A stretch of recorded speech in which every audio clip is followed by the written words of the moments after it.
Good evening, everyone. For those of you catching us live, thanks for joining. If you're seeing this later on, thanks for finding it.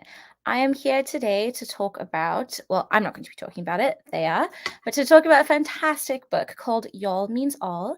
So if you all could please introduce yourselves. We can go in any order you like. I'll go ahead and start. So my name is Zane McNeil. I am the editor of Y'all Means All, the Emerging Voices Queering Appalachia. I am from Morgantown, West Virginia. I use he, him, and they, them pronouns. And I started thinking through kind of my own queerness and what queer Appalachian means and how to define it in 2018 and sort of built this community and this conversation out of that. So I'm really excited to be here with all of y'all.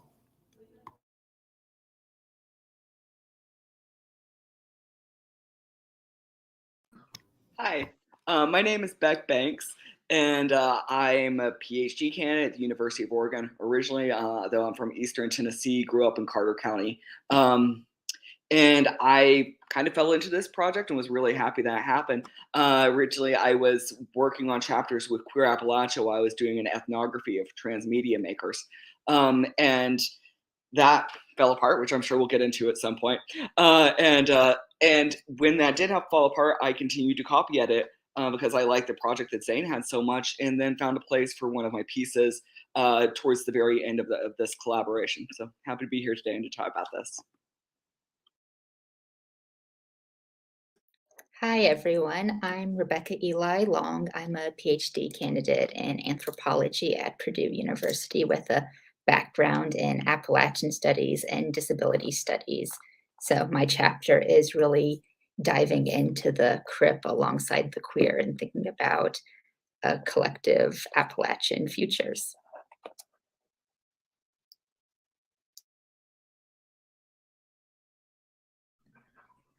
It was a standoff between me and Kendall. Hi, I'm Sarah Getz. I'm from North Carolina, largely, currently in Boston, also working remotely in San Francisco, kind of all over. And I currently have COVID, so please excuse me and my voice. But I'll try to keep myself as brief as possible here. And as focused as possible, which is hard. My piece is about gender affirmation via the voice, and that's what a lot of my work focuses. I am like not totally an academic and not totally an artist, and somewhere between the two. And so my piece really deals with this question of what happens when a piece of vocabulary doesn't make its way into your ancestors' ability to speak. So I really formulated my piece based on this question of what would it sound like if non-binary, of the term non-binary meant was one that I had grown up with an accent, with my parents' accent, with my cousin's accents. And since I've spent a lot of time in the Pacific Northwest and in the Northeast, I've spent a lot of time somewhat masking my accent, not really on purpose, but just because it's there. And so I've also, whenever I talk about it in public, try to teach this imaginary pronunciation of non-binary to all of these Northerners.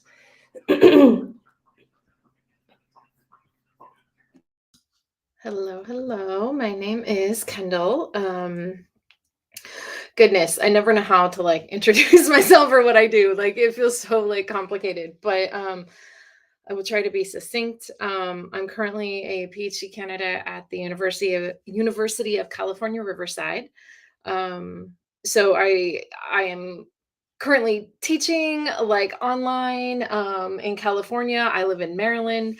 I'm from Ohio. My family's from West Virginia. I have a very complicated sense of all of those identities. I am a dancer, a dance maker. I am first and foremost those things, and sort of not a resistant academic, but like it seemed to make sense and they complement each other. So Sarah, I totally feel you on that. Um, and My chapter and my subsequent dissertation work deal with embodied folk practices, in particular gardening and dance, like flat footing, also called clogging, depending on where you're from. There's a complicated history there. And What those kinds of embodied practices, the worlds that they imagine, but also how they critique racial capitalism. So we'll stop there for now. All right. Thank you so much, everyone, for joining us. I really, really appreciate you being here.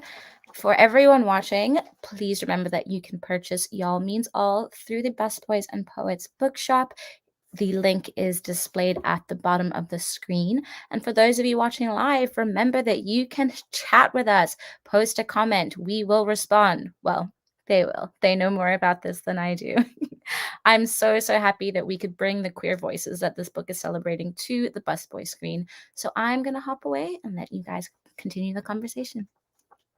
Thanks so much. So I think one of the first questions I want to ask all of y'all is because of what Sarah said and what Kendall said is really how our personal identities and experiences, as well as maybe our academic work, in addition to our activism or our art practice, really intersects both in your chapters, but then also in your larger work and worldview as a whole.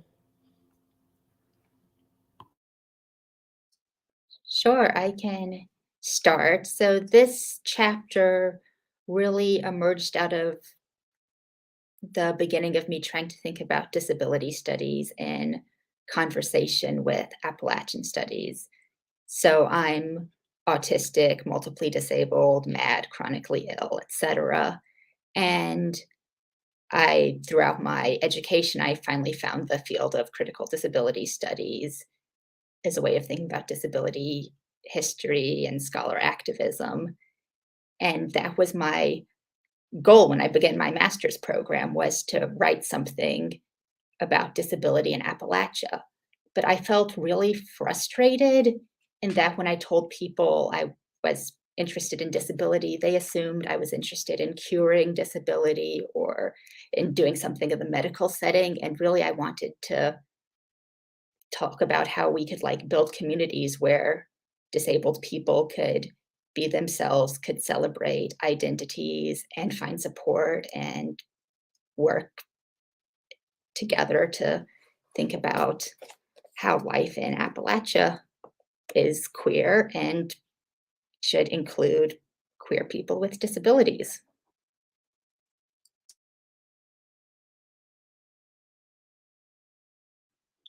Thank you. Yeah, I forgot to say what my chapter was about earlier. So I'm putting transgender studies in conversation with Appalachian studies, and it was something that came out of one of my comprehensive exam questions.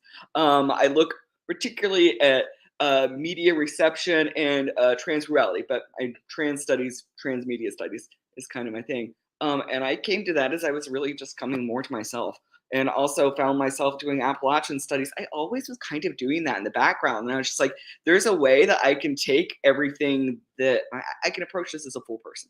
And that's kind of where, that's an element in this, in the book, and I'm definitely expanding on that a lot more. I feel like, dang, that was a really great question. I could go on forever, but it's probably not a good idea that I do. But I feel like my work within this was just one more way to also, that journey towards yourself and better understanding, which is key for having things like this getting together for the whole project. It just seems like it has that string all the way through it. So. I can go this time. I feel like there's no way that like my personal life and my like research artistic lives do not intersect. Like they are wholly and of each other. And I feel like my chapter and thus my greater work as a whole sort of formed like kind of out of frustration. which I don't know, feels like a common thing that I hear within like not only queerness and queer studies, but also Appalachian studies and trans studies and all of these studies and how they intersect in our lives. I feel like within this collection that feels very very real. But like I found um I found that like who I am was hard to understand for other people. And I was like, "Oh, what?" But the frustration was with that they were questioning whether or not I was legit enough to be any of those things that I claimed. So, um like people would say like, "Oh, I forgot you're queer." I'm like, "I don't know what that means." Or "Oh, you don't sound like a hillbilly. You don't sound like a redneck." And I'm like, "Interesting." Or like not dancerly enough to be a dance researcher because I don't necessarily participate in I do like I do ballet, I do contemporary dance, I do all of those things, but my work doesn't necessarily connect to all of those things, or isn't wholly who I am. Um, so I think it was through those intersections that I realized how much there is to talk about and how much there hasn't been talked about. Like there's so much that queer studies leaves out. There's so much that Appalachian studies leaves out. There's so much that dance studies leaves out. And I'm really trying to just collide them all together. And like at this, like all in the same moment, it is terrifying because that book doesn't exist or that text, that research doesn't exist. And I'm trying to grasp at things that I think make sense. And I don't know, I feel like whenever I read those first initial things, I'm like, interesting. But it's like those things start a conversation. And for me, that's what it feels like. Like I'm trying to start a conversation around class, race, like folk practice, dance, you know what I mean? All of these like queer studies, like I'm trying to put these things in conversation together. So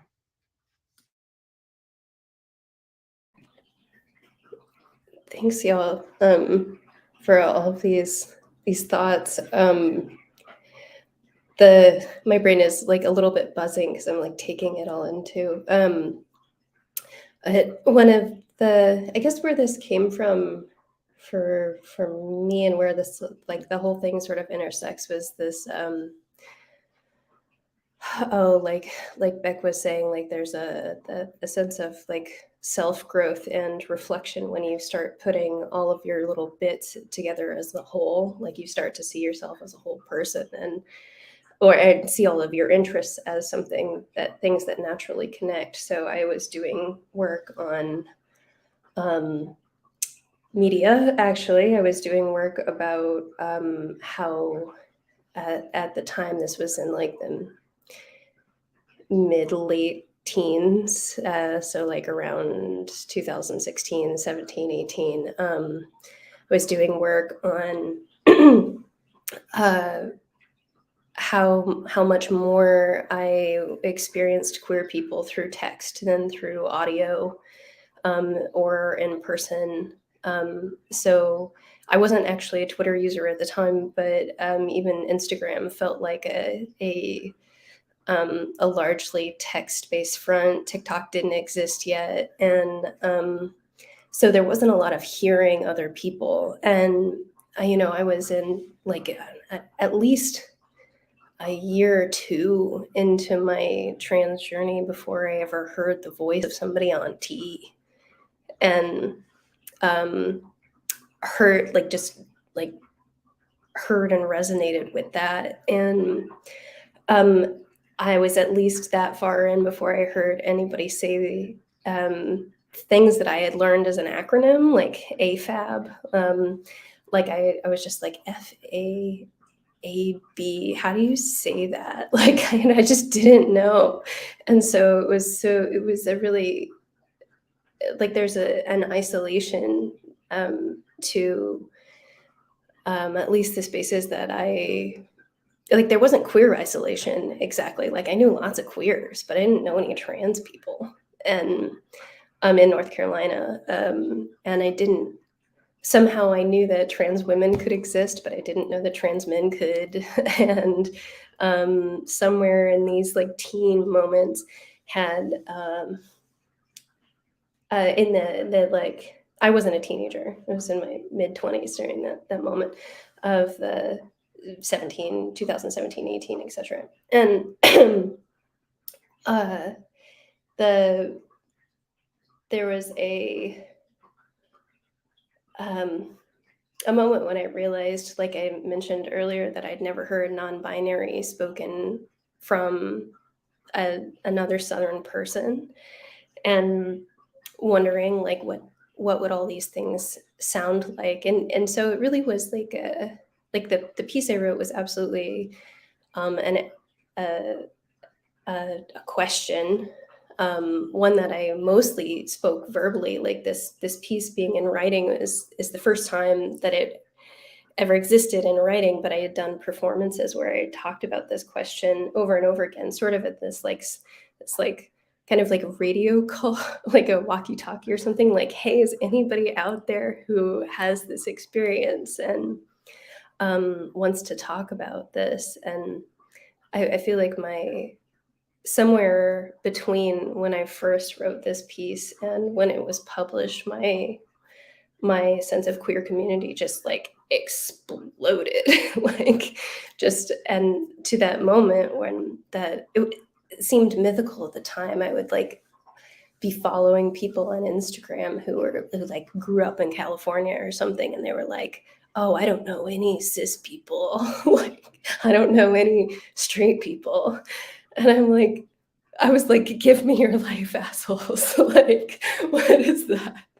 And so I was like dripping with envy and writing this in this search for community. And I think through that, just the like putting out of the search, like putting it in public, have found so much more of what I was really looking for, which was more queers from the South. And I would say that like as far as it connects to my current work, like I don't think that this would ever,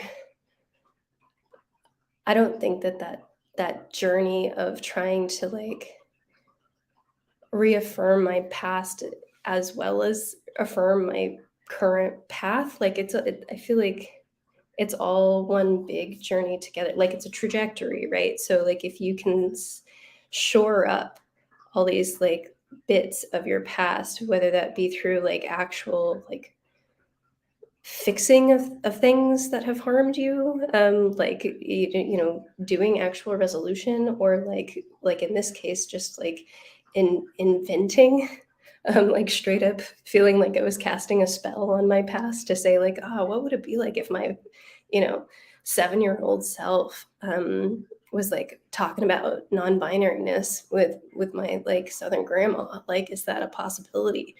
And that sort of like imaginary healing, I feel like shores up the trajectory of future healing as well for me. I feel like for so many of us, we came to our chapters from seeing a lack of representation or feeling a lack of community, right? That we didn't have the books that we wanted to cite, right? So we created our own, or we didn't grow up with the vocabulary of transness or a queer and trans community we had access to. So we kind of created our own dialogue in this collection. And so I'm really interested in just hearing what queer Appalachia and being queer Appalachian means to you, and then why it really matters, right? As having very visible queer folks in Appalachia.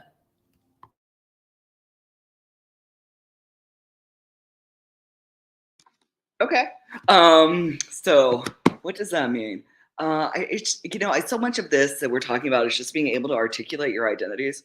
And I'm seeing some things that are coming out, which is like, if we can articulate our identities, we get closer to ourselves, but also it's a gift you can give to other people. Like how do we self-actualize? And I think being a queer Appalachian is being able to do that for yourself as a queer people, being able to hold space for others going forward. It's about keeping the door open for the people who are behind you too. And I think that that's just a natural part of what that means. I think that there is an action to queer Appalachian that this is starting to unpack.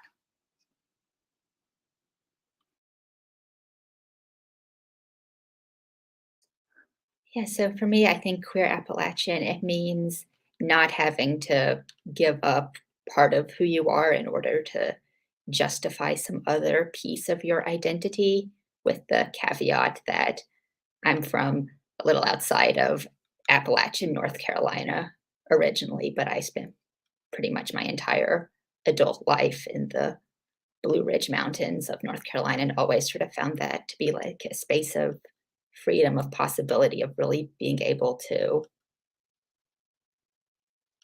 connect with other people, other queer Appalachians who really wanted there to be more complex stories of Appalachia.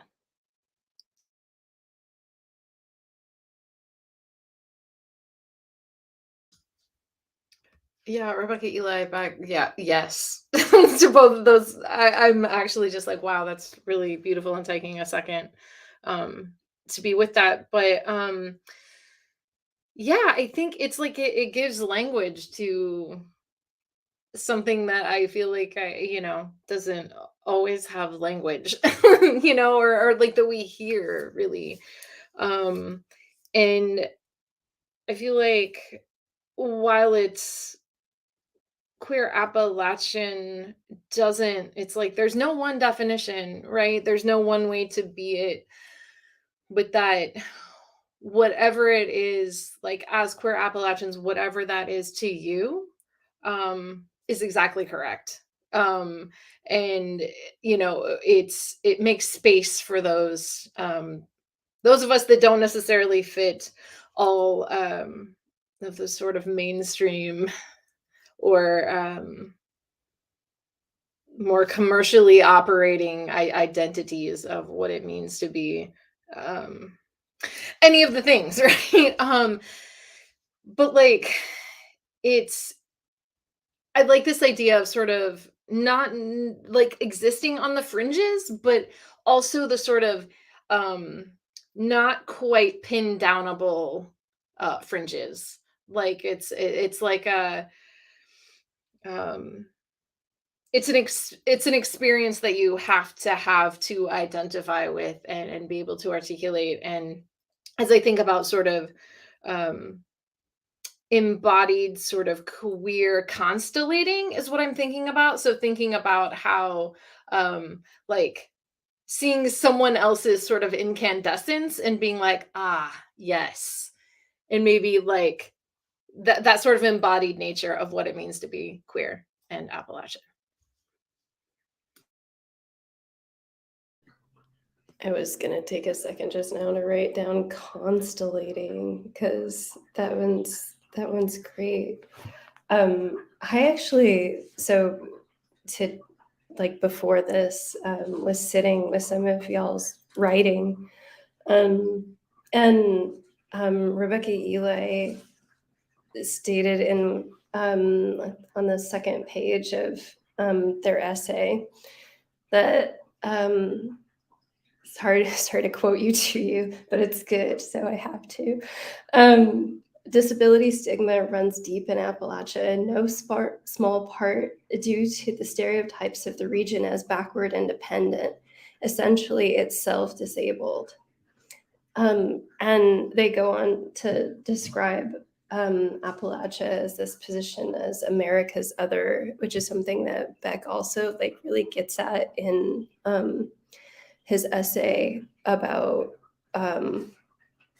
media, and this idea of it as this kind of like I didn't even realize that Appalachia was Appalachia until I was not in it anymore. And I think kind of that's how I felt about like being queer too, in some sense. Like I feel like I always mark queerness in my brain as something that is only noticeable to me in its like maybe lack in other people. Like I come across somebody and I'm just like, you're not, I don't know why, and it's so strange, but you're not queer. And or like I can't, I don't know. Or like there's like a disbelief for me in it. And but yeah, just that, like, I think some of what I'm trying to get at here is that like I only noticed my own queerness when I went to grade school for the first time, like when I met other kids. And then like there's a big gap in my childhood of knowing no other queers and essentially just not having friends, like. And then there is like, I remember the first moment when I met another queer person. And I remember the moment when they came out to me, like 10, 15 years after we first met. And like they didn't know, I didn't know, we didn't know, we had no idea. But then to like reconnect as adults and be like, oh, we actually did experience this together, this like queer Appalachian like identity and life path together, but had nothing for it, had no description for it. And yeah, I guess I think a lot about like how othered it has been in my life, and that so much of the joy of doing this is finding these little wells of space where I forget for a second, like totally forget that othering is part of that experience. I feel like something we were really trying to do with this collection is focus on the joy, right? And really sit with some of the trauma that happens, whether you're living in Appalachia or just the US in general, right? But also think through how a lot of trans folks have thrived in these Appalachian spaces, and how our sort of experience as a queer trans Appalachian might be different than someone's in New York or San Fran, right? And something that's really interesting for me is that similarly, I came to terms with my transness and my identity while in Budapest, Hungary, right? And that's when I started thinking through this collection. And I was far away from anything connected to the US, right? And being an expat, as I think most, if not all of us on this call are, right, gives us a space to finally think through how we hadn't ever considered ourselves as Appalachian or considered ourselves as queer Appalachian until we were out of that space, right, and then wanted to build community out of that. And so I'd love to hear just sort of what it's been like for you to be an expat if you are, and how important finding community has been for you outside of Appalachia.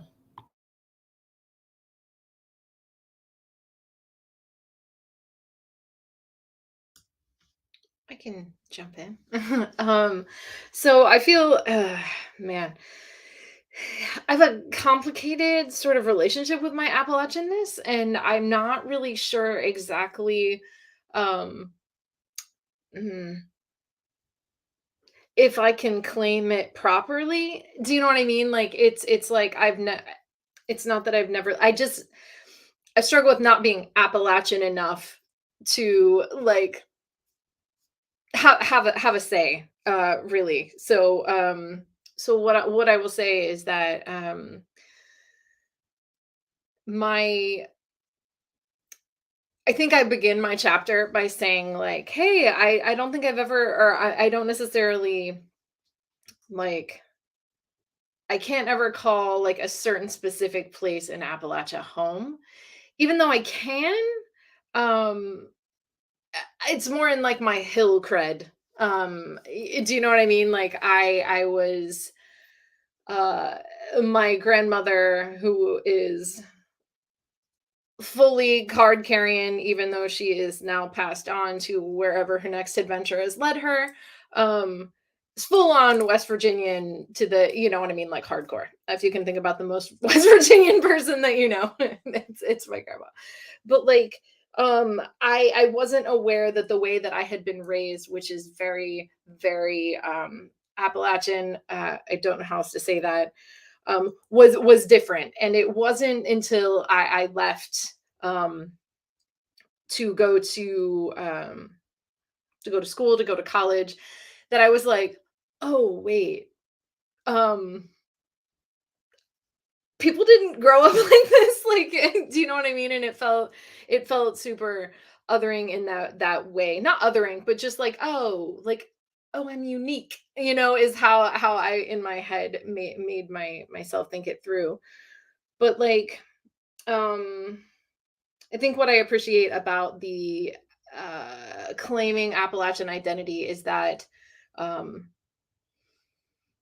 it's not just about actually where, it's not wholly based on like geography. It is about a connection to a space and a culture, that for me is how I sort of um, encountered encountered it. And so like I said, I have a complicated sort of relationship with claiming Appalachian identity, even though it is something that I understand and have grown up with.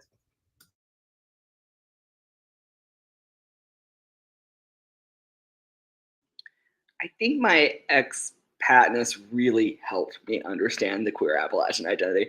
It just like going to another place and be like, oh, so being Appalachian is what you have a problem with now. I wasn't expecting that at all. In full disclosure, I've moved 24 times. I grew up in the same house till I was 18. That's the one thing I actually I can say is that I know I'm Appalachian. Like I'm feeling good about that. Everything else gets real blurry. But even that, it's so hard to like name where you're from sometimes. People be like, "Where'd you move from?" I was like, "Well," um, but yeah. So I think the biggest one for me was the years I lived in New York. There was a lot of issues with my accent in the first year, and it was very difficult for me to find work. And I know it came back to that. I would have people, and I remember this one guy stop in the middle of the interview and he's just like, "So you're from the South?" And I'm like, "Yes, Tennessee, Eastern Tennessee." And he's like, "I've been to Washington D.C. once." So I was fascinated by how some people who were local there saw less of the world than other people. I don't know. There's a lot of ways to think through that. But though I think that there needs to be a name for a New York redneck that is particular to them. Right? Uh-huh. So the northeast could use some of that. Yeah, no, really just the moving around different places. I was like, okay, how do I ground myself in some ways? What can I find? So when I started seeing some of the stuff about going back to queer Appalachia when it popped up, I was really obsessed. I was like, not only have they taken an identity that's caused me problems so many places, they're using humor, they're using this as a hub to draw people in. And I had tried having a project like that before. It was about 2020. I started up something that I was calling at the time Queer Mountaineer, and I knew what I was doing wrong with it. When I stopped it 6 months later, completely frustrated by what I was doing, and I didn't have enough of a community. I feel like from queer Appalachia to make it work. Although it did seem to catch on in the short period of time it was there. Yeah, I just got depressed doing it. But I saw them and I was like, oh, everything you all are doing here, this seems smart. Like this is a good way to do it. Of course, we can question that now. But that did help me really articulate it more. Although some other people kind of put that on me before, where they're just like, this is the kind of person you are, and this is why we don't quite understand because of these connecting things. So yeah, getting a little bit of stepping back, moving around, and I know that also is tied in, like how much I moved around. I was really searching for a place, and I didn't recognize the degree that I could create home. So I was looking for it elsewhere, and that is, I think, a pretty common journey for a lot of us queer Appalachians.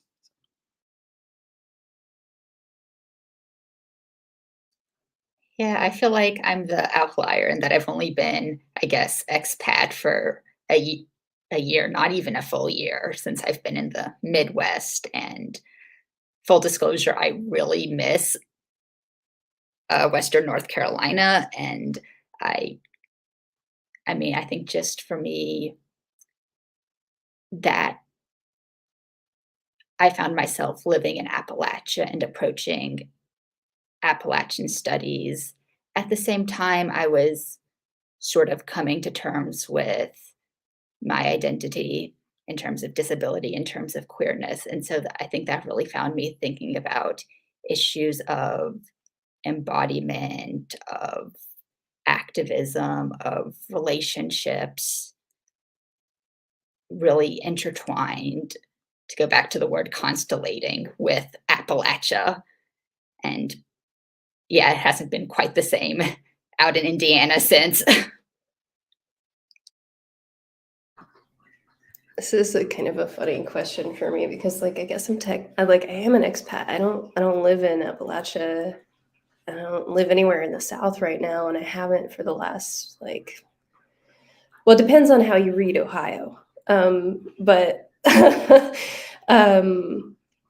I like, yeah, Kendall knows.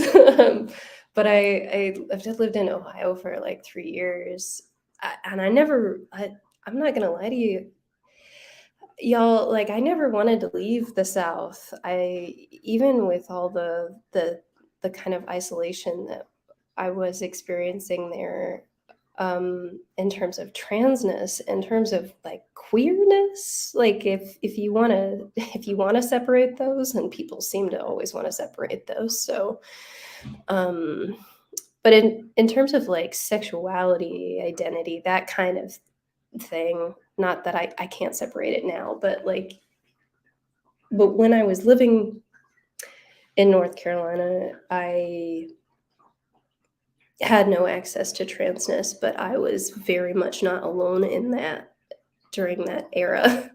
Um, and like and then after I left, I actually really, really deeply missed the smallness of the community, that like, in that sense of like everybody you're dating has dated somebody else you've dated.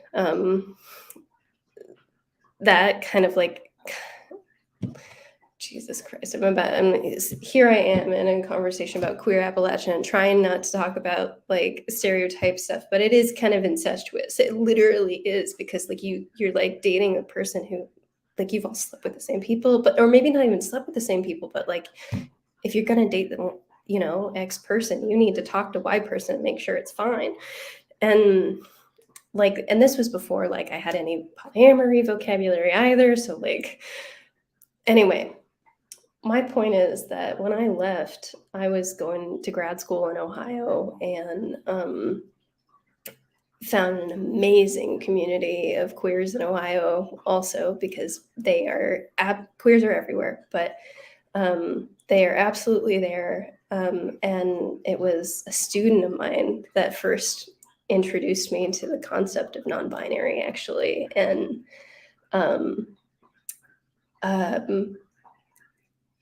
and then for a lot of reasons, I ended up moving to San Francisco, and I never felt more alone in my entire life, actually, than when I was in this sea of queers, a sea of trans people. And in so many ways, I was like, it is fine to be me here, but it is also not fine to be this other part of me. And what I've really loved and hated at the same time about being an expat of the South and being queer is that, like, whenever I go back, I know that I'm enabling the spaces that I've been in, the kinds of conversations that I've taken part in, the activism that I've been in and around and supporting, are pieces of vocabulary that I know that I'm bringing like an export from these like bigger hubs. And then also transporting stuff back from the South, because there's so much innovation there as well. But like, there was a moment when I like went to a wedding in North Carolina, and of two women who were friends of mine and had been friends of mine, and dated one of them, asked permission from the other, that kind of situation. But like, there was one moment when I was like, at this wedding, I met all of these queers, all of these non-binary people, all of these trans people who had like sprung up apparently from nothing in the place that I still think of as home in North Carolina. And so 2020, I think, was the worst year of my life. Common story, but like largely for me, it was because I couldn't go home. I was in, San Francisco, couldn't leave the house for the most part, like everybody else. But but the real problem was that I didn't get to go see any of my queer Southern fam in person, and so like it's an anchor point for me going back there, and I honestly hope I end up living there again. Like there are certain things that I don't love, like I'll have to change my ID back to a gender marker that doesn't fit me, but at least I'll get to keep my name if I did like move back permanently. But I don't know. I feel like being an expat has been bittersweet because it enabled a lot, but it has also meant it enabled a lot of goodness, and it has also meant a lot of just missing. So I don't know. At this point, I consider myself a home base, and I consider that a home base. Like I consider myself a home base for all of my folks who are there, and I know that that's a home base for me as well. I feel like, because I've been living in cities now for probably the past 4 or so years, right? And that's all I wanted to do when I was in high school. Like I just went to this like lesbian rave pool party in Orlando because I live here, and it was in there, and I was just like, this is something that like 15-year-old me would have never thought possible, right? Like there was so much joy and so much fun and so much like freedom and autonomy, and I just never imagined that I could be in a space like that.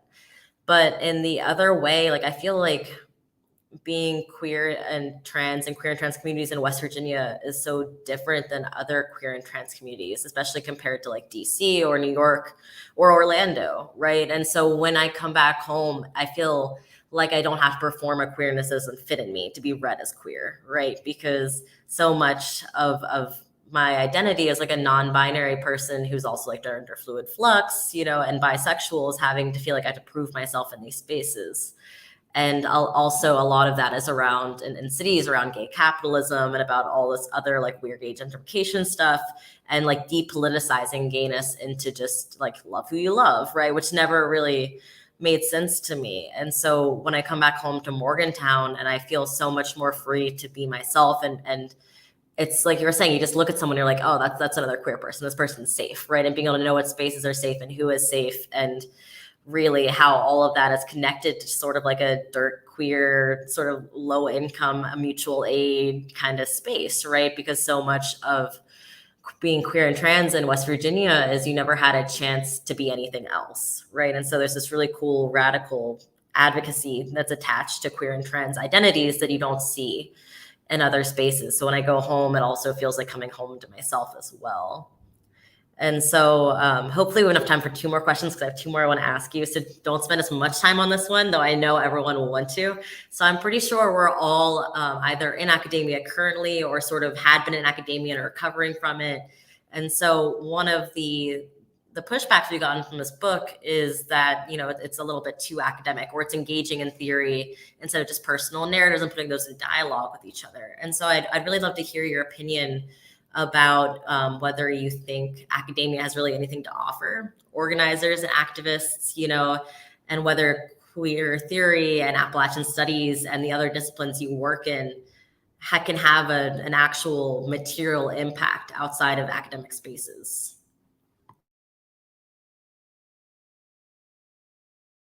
I don't want my work to only exist in academic spaces. That's a fail to me. I want, and this actually, the one that I have for you is a little bit more academic than most of my academic writing. Like I try to make my academic writing something that people could read. Like really like a 6th grade level. I prefer that. Excuse me. my timing here. But I like to think that there is, but I'm a real optimist when it comes down to higher education, that people can have that space.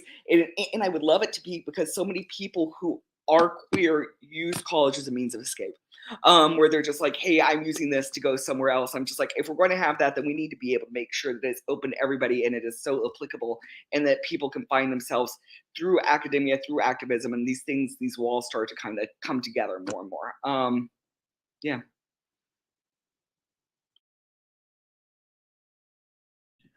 I'm going to take this opportunity to just say, have a quick note of like, I've been out of academia for a minute and I don't know if I'll ever go back. And like, I miss it. But I like love the periphery. Like, I love the marginal spaces of academia because, man, smart people love to cluster in academia. But so I love to be around it, but I don't know if I'll ever be in it again, for a lot of reasons, but I'm not going to get into them. I would add that, sorry to jump back in, I would add that smart people do cluster in academia, but interesting people often don't. And that's something, and I think that that's something, it's true though, like if academia doesn't get better about its accessibility, about creating more spaces for activism, they're just not going to gather those kind of personalities. And yeah.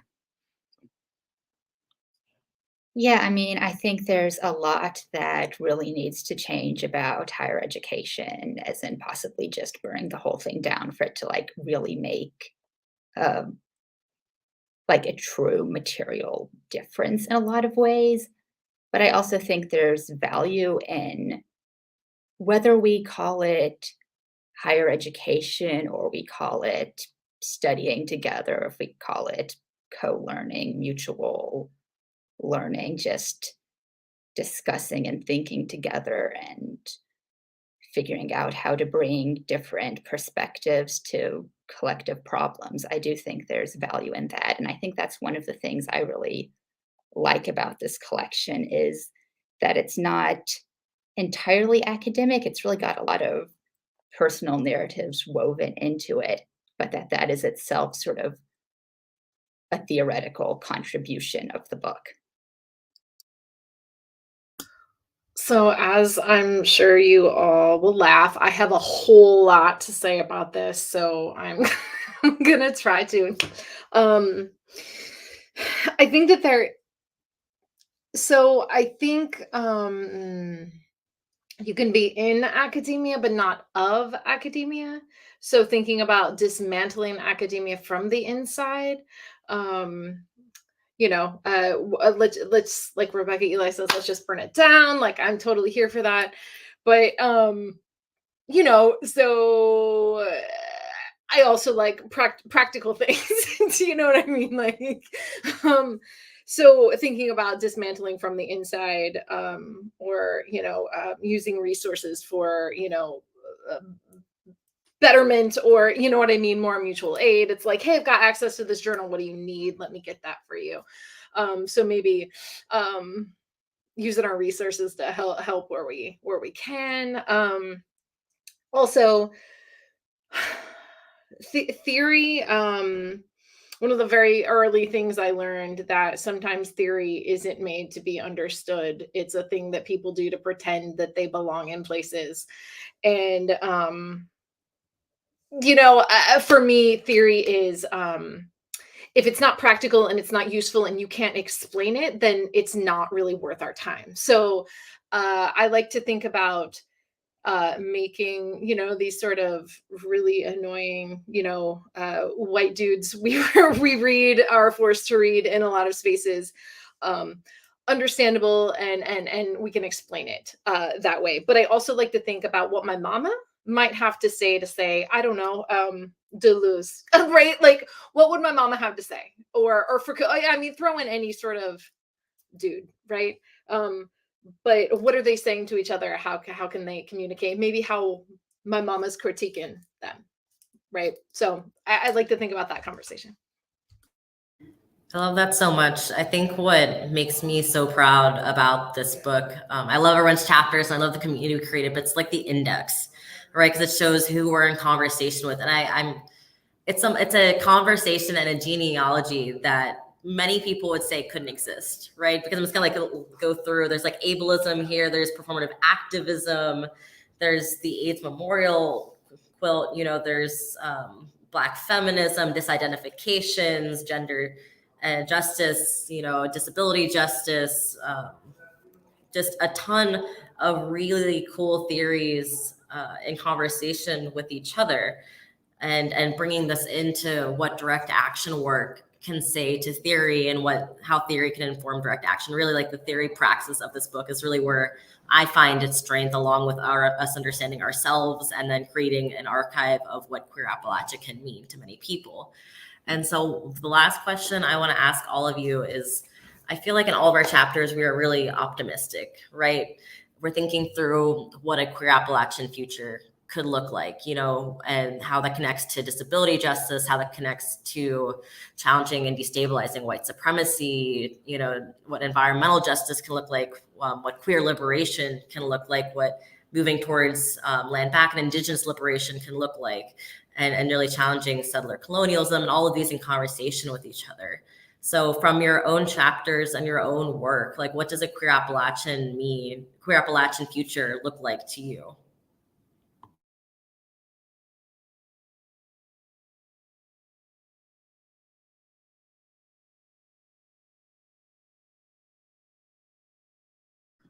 I don't think my answer to this has anything to do with my chapter necessarily, actually. Because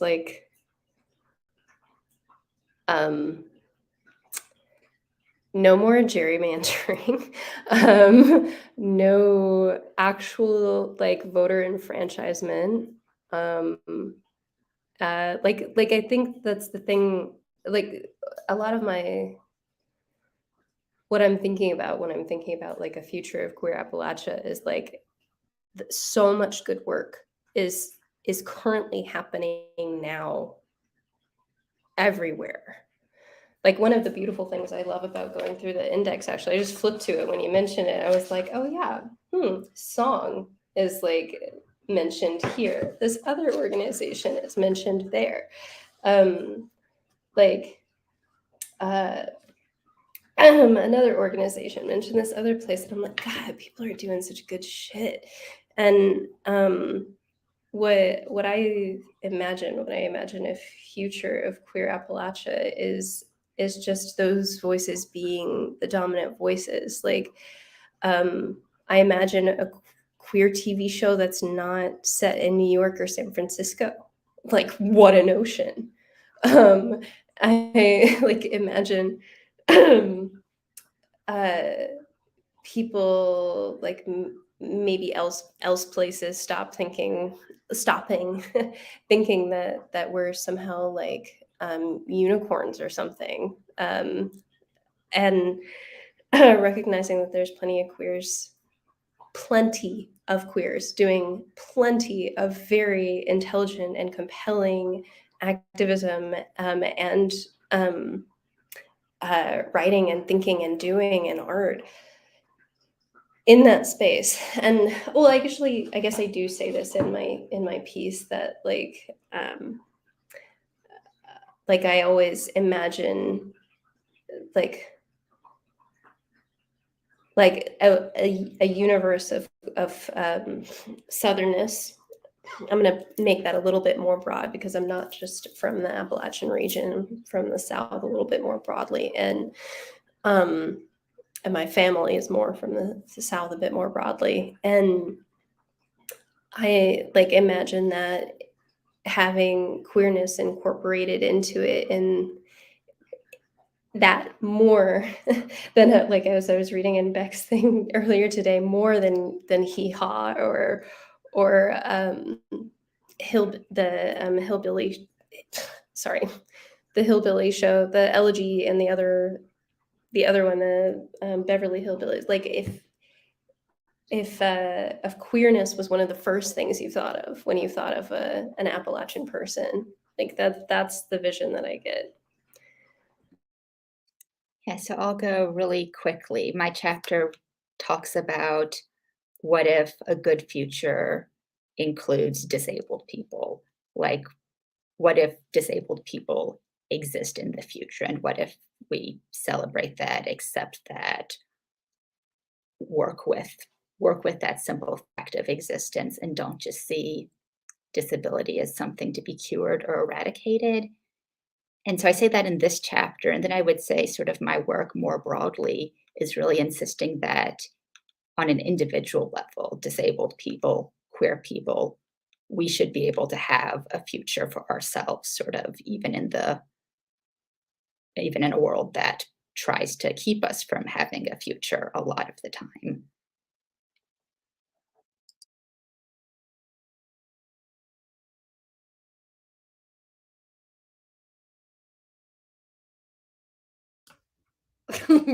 Staring off. I goodness.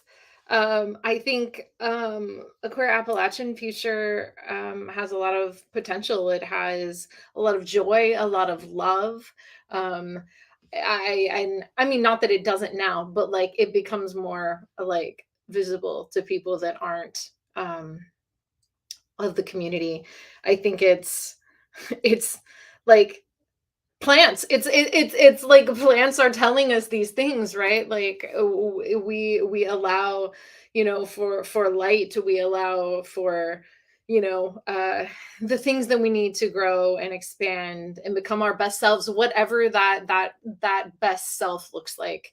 So thinking of um purposefully making space for all of our different kinds of bodies and needs and our colorful eccentricities, like whatever that is, like that there is space for all of us, and that is the space that we are trying to create. And we do create for ourselves, but also for people maybe outside the region to see. I do love the idea of queer being like one of the first things that pops to people's minds when they think of Appalachia. I think that would be lovely. It just to like what I think I really want in my Appalachian queer future. I think I just want Appalachia to be more of a culture of care. I mean, it's one of the things it purports to be, but it could do so much better. And you see the legislation, you see people who just get so like who take just an interesting approach to the religion and this stops them from being more loving to each other. And that's something that I think if people understood that that's a contradiction within the region. I mean, I'm now talking of monoliths, but I would like it if it became more of that. If it was all about the community, truly about the community, and not just certain types of people. I was asked to do sort of a pride note for one of the other books I edited. And I was looking through the anti-trans and anti-gay legislation, right? And I think they were hoping for me to do a piece like, woo, it's pride. And I ended up doing a one where like, it's the grab the most anti-trans legislation passed out that we've ever really seen, right? That we're gonna be criminalized for existing in public space. We're gonna be surveyed. We're gonna attempt to be eradicated.